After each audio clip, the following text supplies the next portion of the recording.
For our first one here, we have a combination movement. So this is going to be a pike with a cross reach and then kind of follow it into a bird dog here. So for this, Kai's going to initiate, big breath in. As she exhales, she's going to push back into that pike position, and she'll breathe twice as she reaches. 1, 2, and then follow through. Boom, right arm, left leg, breathe twice.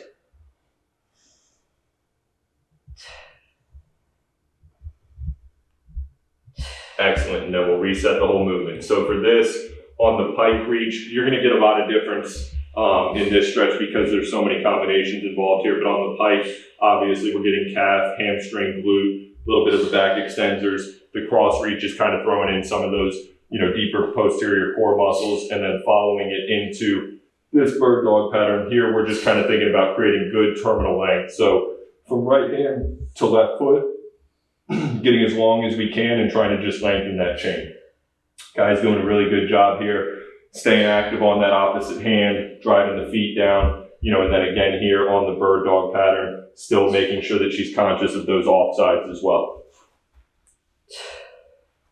All right, number 2, we have a PVC half kneeling cross hinge here. So for this, you see we're starting in this half kneeling position, but where for most half kneeling, we're 90 degrees in that front leg. For this, because we are going to emphasize that hamstring line, we have her in more of an extended position here, keeping toes up to the shin. And Kai is going to initiate this with her breath. And then as we go into that hinge pattern, we're just going to add a slight cross reach. So the cue here, we're thinking right hand to left pinky toe. She's holding at that terminal range, getting her breath in, and she is driving her left heel down into the ground as she's in that terminal position, again, to really accentuate the hamstring action here. And then as we reset on this one, we just want to think counter the movement. Nothing real deliberate there on that one.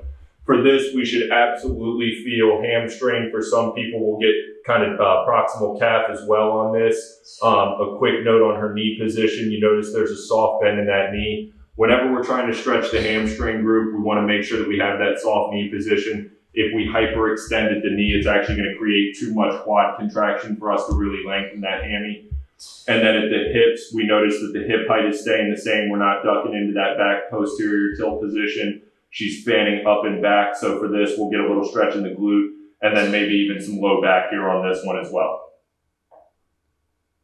Number 3 for this series here, we have a glute bridge with a cross reach. This is another one where we can kind of meet the athlete where they are. This can be done as a single leg version as well. But to get the base on this, we're going to work out of the bilateral glute bridge position. So she's going to start with her breath, and then we'll come up into that hip extension pattern. And now she's just going to kind of add a cross reach, find that end range, and then rebreathe twice.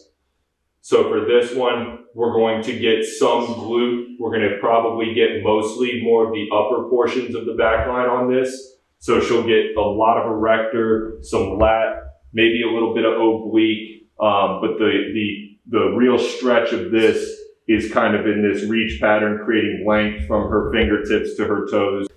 So for this one, we want to make sure that we are, coordinating the reach pattern so that it is creating a stretch, not stress on joints. If we don't roll the head appropriately in this cross reach, sometimes it can kind of create a little bit of impingement in that cervical region. So Kai's doing an excellent job here coordinating all these different parts. All right, number 4, this is a roller wall stretch. I couldn't come up with anything more creative than that, so that's what I named it. And for this one, the most important part about this is actually the setup. So we notice that Kai's gonna sit with her hip flush against the wall, and then she's gonna kind of roll her legs up into the position here. We wanna make sure that we have good perpendicular angles on this. And then I'm just gonna add the foam roller in, and we're gonna set the foam roller right at about where the ankles are.